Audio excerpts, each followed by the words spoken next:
Drew Edwards from the Downriver Mob. And I'm Gory Vincent from the Walled Lake Penny Saver. And we're the Dollar Show critics. We go to the theaters where John Cusack still owes the paperboy $2. $2. That was one crazy summer. This week's Dollar Show is Hot Tub Time Machine, starring the aforementioned John Cusack and Craig Robinson. As this movie starts, one of Cusack's friends almost kills himself while drinking and locking himself in his garage when his car was running. Jamming out to some Motley Crue. So Cusack and Robinson's characters show up along this guy's bedside and they're saying, oh, we're going to relive the good times like they used to. But this guy's a total asshole. So to rekindle their friendship and to drink away some of the hard times they're having, they decide to go on a ski trip like they used to out in Colorado. So Cusack and the guys take Cusack's nephew with them, some like computer internet nerd who plays like this game that he's trapped in prison. Prison life. They get to the lodge and it's nothing like they remember. It's all broken down and dilapidated. So they're there hanging out and they have nothing else to do but drink, and that's about all they did.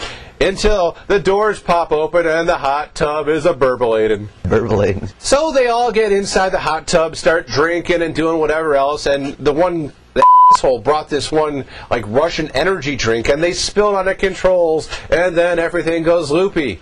And then they wake up the next day and they're feeling all good about it. They want to go out and ski. So they do, and then they start noticing strange things, like everybody's wearing like those leg warmers and like real bright neon colors like that pink and green. And that's where Craig Robinson, some of you might know him from The Office, utters those famous words, "Must be some kind of hot tub time machine."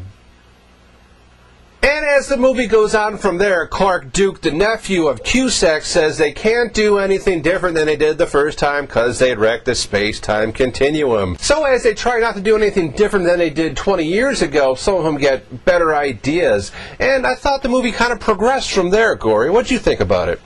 Yeah, I liked it, Drew. I mean, this was a good, raunchy, gross-out kind of R-rated comedy. It's weird. Lots of bodily fluids. Oh yeah, if there's a bodily function, it gets a joke here. I mean, some of them are better than others. A lot of cool cameos. They had Crispin Glover, who played McFly in the original Back to the Future. I like that part of it a lot. Yeah, that was a nice cameo by him as a one-arm bellhop. Yeah, but an uninspired role of Chevy Chase I saw here as the hot tub time machine repairman. Yeah, you're right. He was very uninspired. I agree. He kind of popped up, and he was kind of that character you need of the mythical repairman that's kind of explains stuff in cryptic ways. But they could have gotten anybody for this role. They even had the guy from the bad guy from the original Karate Kid was in this. Billy Zabka, the blonde guy. Everybody knows him, the Cobra Kai. Overall, the writing was good. The jokes came fast and furious, and it was a nice nostalgic look back at the '80s if you ever lived through it. Yeah, I had fun with this. I'd have to give this a sure. I mean, for your $1, it's well worth it, I'd say.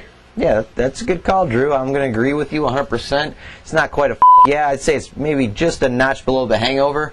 I also got to mention a nice use of gratuitous nudity in this that brought back the heydays of the 80s. And that's 2 sures for Hot Tub Time Machine.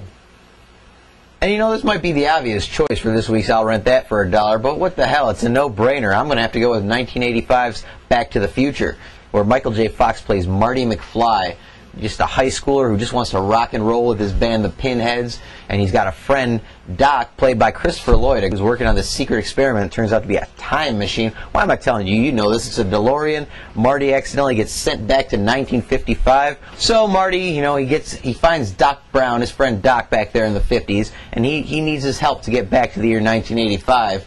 And I mean, this is one of those movies that really has it all. It's rated PG.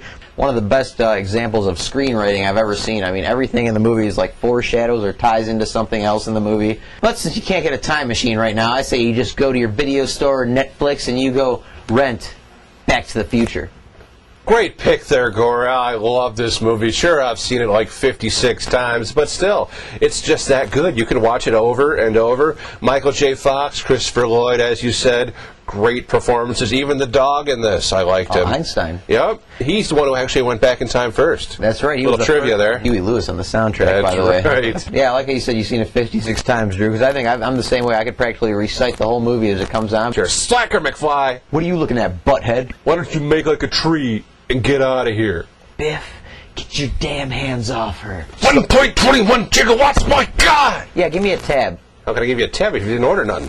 All right, then give me a Pepsi free. I'm going to give you a Pepsi, but you're going to pay for it. Whoa, now we can watch Jackie Gleason while we eat. And we'll be back next week for another Dollar Show and another DVD pick. Until then, we're the Dollar Show critics. And we'll see ya. I actually liked Back to the Futures 2 and 3, just not as good as the original. Well, no, of course not as good, but I think I like 3 more than 2. That's interesting. I think I like 3 more than 3, but I mean, the whole trilogy is good.